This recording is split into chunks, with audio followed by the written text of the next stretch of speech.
Bienvenue sur LinguaWire français A2. Aujourd'hui, nous avons deux histoires, l'IA au Brésil et Ebola en RDC. Pour aider, retrouvez les transcriptions, les traductions anglaises et le vocabulaire sur linguawire.com.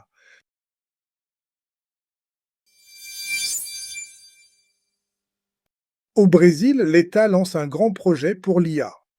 Nous retrouvons maintenant Claire, correspondante de LinguaWire pour l'économie. Merci Louis. Oui, le gouvernement brésilien vient d'annoncer un investissement d'environ 2,3 milliards de réais. C'est une très grosse somme. Et cet argent va vers quoi exactement? Il va vers plusieurs projets liés à l'intelligence artificielle.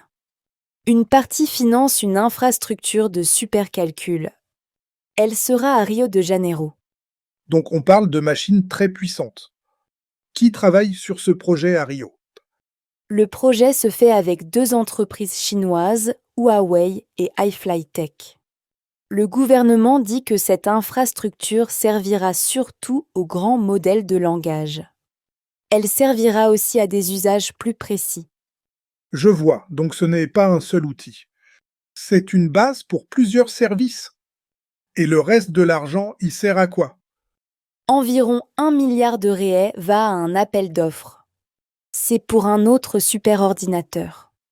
Le Brésil espère qu'il fera partie des 10 IA les plus puissantes du monde. Un appel d'offres, donc plusieurs entreprises peuvent proposer une solution. Le lieu a aussi été choisi avec soin, non? Oui, cette machine doit être installée dans l'état de Rio Grande do Norte. La région a un bon potentiel pour l'énergie.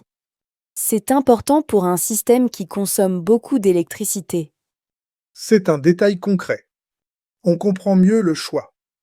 Qui pourrait gagner ce contrat? Des responsables cités par des journalistes disent qu'ils s'attendent à ce que Nvidia gagne. Mais pour l'instant, rien n'est confirmé.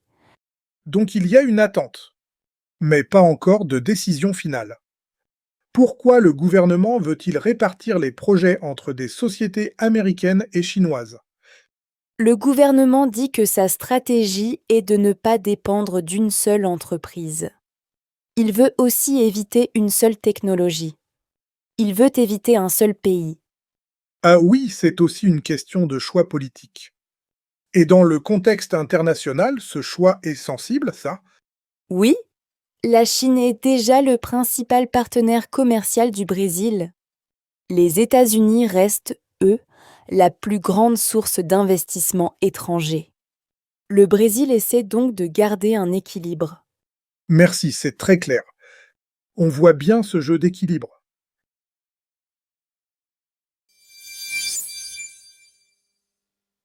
En RDC, l'épidémie d'Ebola reste très grave et des vaccins arrivent.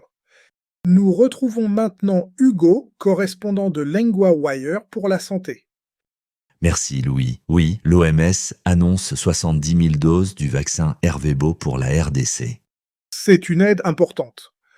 Pourquoi ces doses arrivent maintenant? Parce que la RDC fait face à sa plus grande épidémie d'Ebola, le pays essaie de mieux contrôler la situation. Ces doses viennent d'un stock mondial de vaccins. On parle donc d'une réponse rapide. Combien de doses vont être utilisées tout de suite? 20 000 doses vont servir à un essai en phase avancée. Les experts veulent en savoir si le vaccin protège aussi contre le virus Bundibugyo. Ce virus est lié à l'épidémie actuelle. Donc il ne s'agit pas seulement de vacciner. Il faut aussi apprendre encore. Et les autres doses? Les 50 000 autres doses sont prévues pour les soignants de première ligne. Elles sont aussi pour d'autres personnels de santé. Ce sont les personnes les plus exposées. Cela semble logique. Elles sont en contact direct avec les malades. Le vaccin est-il déjà connu contre ce virus précis? Non, pas pour Bundibugyo. L'OMS dit qu'on ne sait pas encore si Ervebo protège l'humain contre ce virus. C'est pour cela que les essais sont importants. Et les chiffres de l'épidémie restent très lourds. Quelles sont les dernières données? Le bilan annoncé parle de 5208 cas confirmés et de 2476 morts. L'OMS dit aussi que l'épidémie dans l'est de la RDC reste une urgence mondiale. C'est vraiment sérieux. Qui paie pour envoyer ces vaccins et soutenir la campagne? L'Alliance Gavi doit donner 7 millions de dollars pour le transport vers la RDC. Elle doit aussi donner 6 millions de dollars de plus pour la vaccination en zone à haut risque. Donc il y a aussi un soutien concret. Il aide à faire arriver les doses sur le terrain.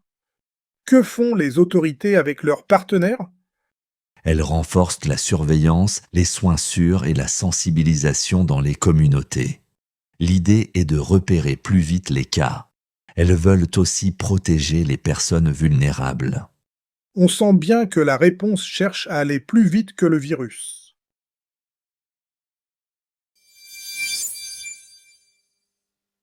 D'abord, 3 mots de la deuxième histoire.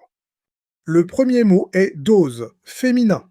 Dans le reportage, on entend 70 000 doses. Exemple, une dose peut aider une personne.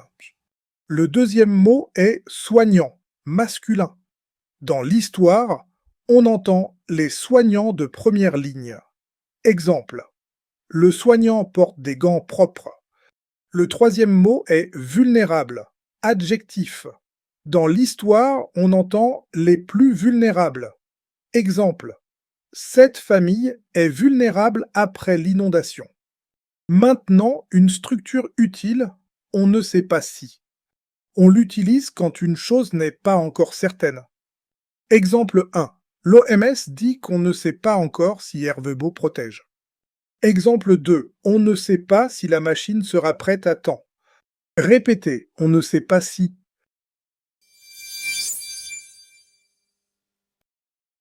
Want more than 2 stories a day?